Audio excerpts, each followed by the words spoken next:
মুক্তির দূত আকায়ে নামদার তাজদারে মদিনা আপনার আমার প্রিয় রাসূল জনাবে মুহাম্মদুর রাসূলুল্লাহ সাল্লাল্লাহু আলাইহি ওয়াসাল্লামের প্রতি সম্মানিত আলামিন, আবার আপনাদের সামনে আমাকে কথা বলার মতো পরিবেশ দিয়ে আমাকে আল্লাহ রাব্বুল আলামিন তার অশেষ কৃপায় নতুন একটি জীবন দান করে রব্বুল আলামিন আপনাদের সামনে হাজির করেছেন। এজন্য আমি আল্লাহর কাছে কৃতজ্ঞ, আলহামদুলিল্লাহ।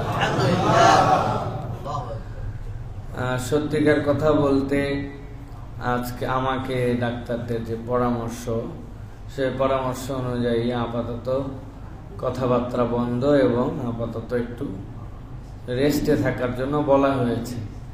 কিন্তু আমি চিন্তা করলাম, যদিও সিজদা দিতে পারছি না কিন্তু নামাজ তো পড়ছি, চিন্তা করলাম যে অন্তত পক্ষে আমার জুমার মুসল্লিদের সাথে যে অন্তত সালাতটা আদায় করি অন্তত।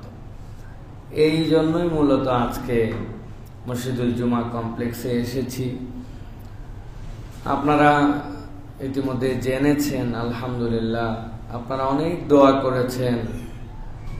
দেশ বিদেশ থেকে আমার মুসল্লি থেকে শুরু করে চিনি না এরকম সংখ্যাই বেশি, কিন্তু সেই মানুষগুলো একজন মুমিন ভাই হিসাবে, একজন দাঈ হিসাবে আপনারা আমাকে যে ভালোবাসা দেখিয়েছেন, এটা আসলে এইরকম পরিবেশে আমি নিমজ্জিত না হলে হয়তো এটি আমি অনুভবই করতে পারতাম না, যে একটা মানুষ কতটুকু ভালোবাসা আপনারা দেখিয়েছেন। আমি জানি আমার ভুলে ভরা জীবন, আমার আচরণ, আমার কথাবার্তা, আমার বিভিন্ন ধরনের বিহেভিয়ারে অনেকেই কষ্ট পান নানান কারণে।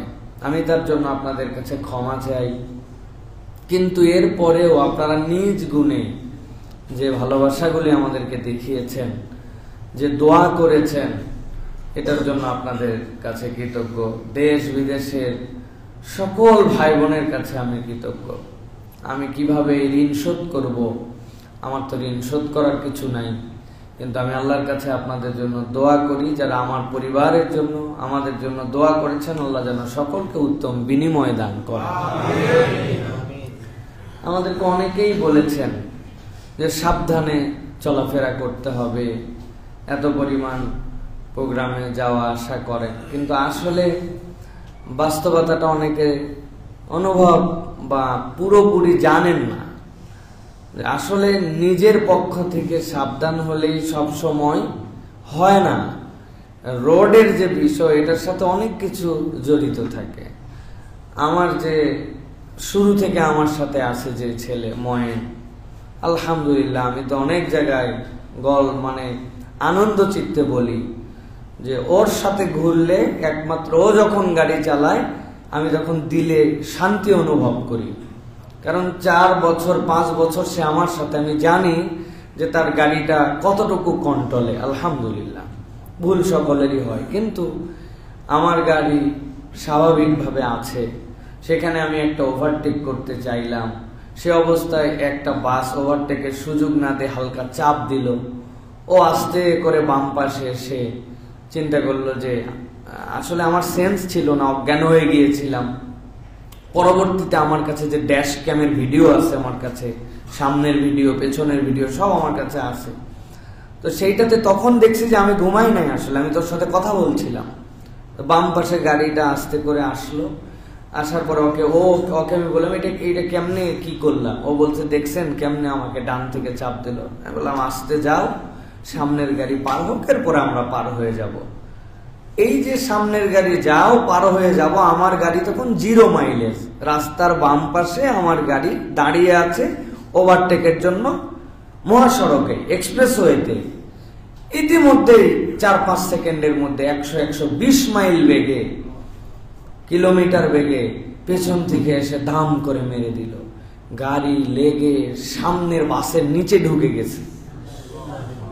এখন সামনের বাসের নিচে যখন ঢুকছে, বাস আমার যতটুকু ধারণা, সে চিন্তা করছে যে আমার দ্বারা কোনো ক্ষতি হলো কিনা, পেছনে লাগলে কোনো দোষ নাই, কিন্তু টেনশন তো আছে।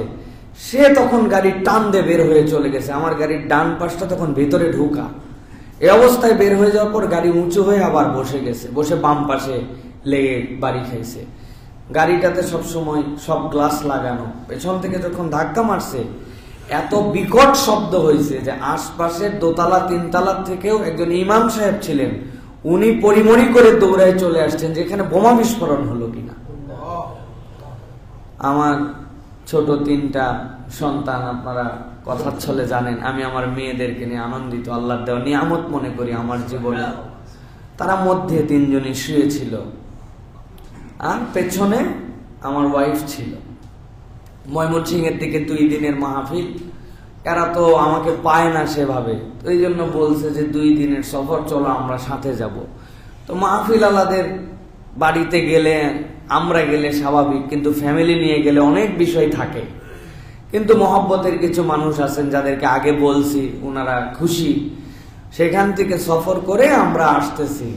এই 3 বাচ্চার রবিবারে স্কুল, মা মধ্যে শোয়াইতে পিছনে বসছে।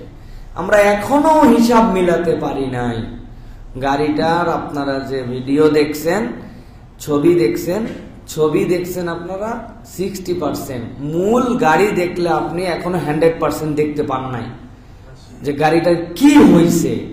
কিন্তু আল্লাহ রাব্বুল আলামিন কিভাবে কেমনে রক্ষা করলেন, এই জন্যই আল্লাহর একটা নাম হচ্ছে ইন্নাল্লাহ আলা কুল্লি শাইইন কাদির। আল্লাহ যা ইচ্ছা তাই করতে পারেন, এটার নজির আমি নিজের চোখে দেখছি। বাথরুম থেকে বেরিয়েছে ওযু করার পরে হাত এরকম করে, আমরা কনুয়ের পানি থাকে না, এই পানি আমাদের এক পরিচিত বাথরুমের সামনে পড়ে গেছে, অল্প একটু কনুয়ের পানি, নিজের পানি নিজে ফেলছে, ফেলে খেয়াল করে নাই, মুছছে, পা মুছে সামনে গেছে, পিছলায় পড়ে গেছে। পিছলায় পড়ে এই নখ 3টা ভাঙছে আর এই পিছনের এই হাড্ডি ভাঙছে। 1 বছর পঙ্গু হাসপাতালে, নিজের অজুর 3 ফোঁটা পানির নিজের বাড়িতে পিছলায় পড়ে। আর এইরকম 100 মাইল বেগে মারার পরে, সামনে পিছনে মুচড়ানোর পরে আল্লাহ রাব্বুল আলামিন এই যে 6টা মানুষকে নিখুঁত করে বের করছেন। ওইখানকার মানুষরা আসছে যে ভাই লাশ কয়টা বের করা হয়েছে আর কয়টা বের করা হয়নি। তখন দোকানদাররা বলতেছে লাশ কোথায়, এই যে ইনারাই তো ভিতরে ছিল, ওনারা মাথায় হাত দিয়ে বসে পড়ছে। আল্লাহ রাব্বুল আলামিন যে দয়া করছেন, এটা আসলে আমি সব সময় শুধু একটাই কথা ভাবতেছি, কি করলে আমার আল্লাহকে আমি খুশি করতে পারবো। লোকজন অনেকে আমার সাথে দেখা করতে আসছেন, অনেকে ভালোবাসা দিচ্ছেন। আমি বলছি যে আপনারা আমার অসুস্থতায় দেখতে আসেন নাই, আসলে এটা একটা জীবন পুনর্মিলনী। আল্লাহ রাব্বুল আলামিন আমাদেরকে হায়াত দিয়েছেন, আমি যেন বাকি জীবনটুকু নিরেট আল্লাহর জন্য ভয় ডরহীন ভাবে সত্যের পক্ষে থেকে আল্লাহর দ্বীনের জন্য যেন আমি কাজ করতে পারি। আর আল্লাহ রাব্বুল আলামিন যেন আমাকে শাহাদাতের মৃত্যু নসিব করেন। এইটুকুই আপনাদের কাছে আরজি দোয়া।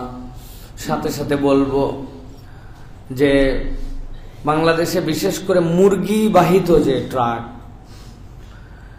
আমি প্রশাসন সহ আমাদের কথা যারা শোনেন, সারা দেশে যারা মুরগি পরিবহন করেন, এই ব্যবসার সাথে যারা জড়িত আছেন, আমি তাদেরকে বলবো যারা এই রাস্তায় চলাফেরা করেন, মুরগিবাহিত ট্রাক, এদের যে চলাফেরার উগ্রতা, এদের যে রোডের মধ্যে উশৃঙ্খলতা, মানে বেহিসাব, ওদের অনেকগুলো ক্যালকুলেশন থাকে। শেষ রাত্রে যে পাইকারি মার্কেট ধরা লাগে, মুরগি বেশি সময় থাকলে মৃত্যুর হার বেড়ে যায়, অনেক কিছু থাকে। কিন্তু তাই বলে এরকম বেপরোয়া হওয়া, কেননা আমাদের কাছে যে ভিডিও আছে, আমরা কাউকে ব্লেম দিচ্ছি না, কিন্তু এই ভিডিও দেখলে আমার ওয়াইফ সহ সকলে বলছে যে গেমের মধ্যে যেরকম ট্র্যাকের মধ্যে থেকে একটা গাড়িকে পেছন থেকে মেরে সরায় দিয়ে জিততে চায়, ওই মারার ধরনটা দেখলে কোনো স্বাভাবিক মানুষ বলবে না যে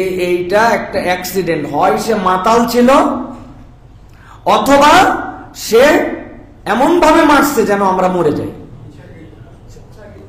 আমরা জানি না, ইন্না বা'দা যন্নি ইসম, আমরা এগুলো জানি না আসলে ঘটনা কি। আপনারা আরো জানলে অবাক হবেন। সেই ট্রাক ধরছি আমরা, সেই ট্রাক আমাদের নিয়ন্ত্রণে আছে, সেই ড্রাইভারকে আমরা ধরছি। সেই ড্রাইভার, পৃথিবীর ইতিহাসে কোন ড্রাইভার অ্যাক্সিডেন্টের পর আসে না, ও আশপাশেই থাকে, জনগণের মধ্যে মিশে। কিন্তু সে দেখছে যে এতগুলা মানুষ, তার ধারণা সবাই মরে গেছে, এখন তো মৃত মানুষ নিয়ে মানুষজন ব্যস্ত থাকবে। ইতিমধ্যে সে আসছে, তার হেল্পার যখন তার সাথে একটু কথা বলছে, তখন জনগণ বুঝে ফেলছে যেটা ড্রাইভার, ধরে ফেলছে তাকে। তো আমরা বলবো এই যে রোডের উচ্ছৃঙ্খলতা, বিশৃঙ্খলা, এইগুলা বিষয় থেকে আমাদের সকলকেই সতর্ক হওয়া উচিত। আমার অ্যাক্সিডেন্টের ইমিডিয়েট পরে ওই ইয়েতেই, চন্দ্রার কিছু আগে এই জায়গাতে আরেকটা গাড়ির অ্যাক্সিডেন্ট হয়েছে। একটা ট্রাক আরেকটা ট্রাককে মেরে দিছে পেছন থেকে। ওই ট্রাক সামনেও গাড়ি খায় না, আপনারা দেখবেন নিউজে আসছে। ড্রাইভার হেল্পার জায়গাতেই মারা গেছে দুইজন।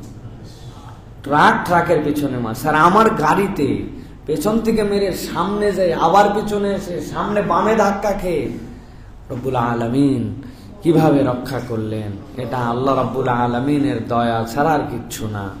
আর আমি আবারও আপনাদের প্রতি কৃতজ্ঞতা জানাচ্ছি। কত মানুষ, কত ভাবে, আমি কি এমন ক্ষুদ্র মানুষ, এমন এমন রাজনৈতিক ব্যক্তিত্ব, ওলামায়ে কেরাম, পীর সাহেবগণ, আলহামদুলিল্লাহ, আমি আপনাদের কাছে নাম বললে আপনারা শিহরিত হয়ে যাবেন। এই মানুষেরা আমাদের খোঁজ খবর নিয়েছেন, দোয়া করেছেন, উপর থেকে নিচ পর্যন্ত।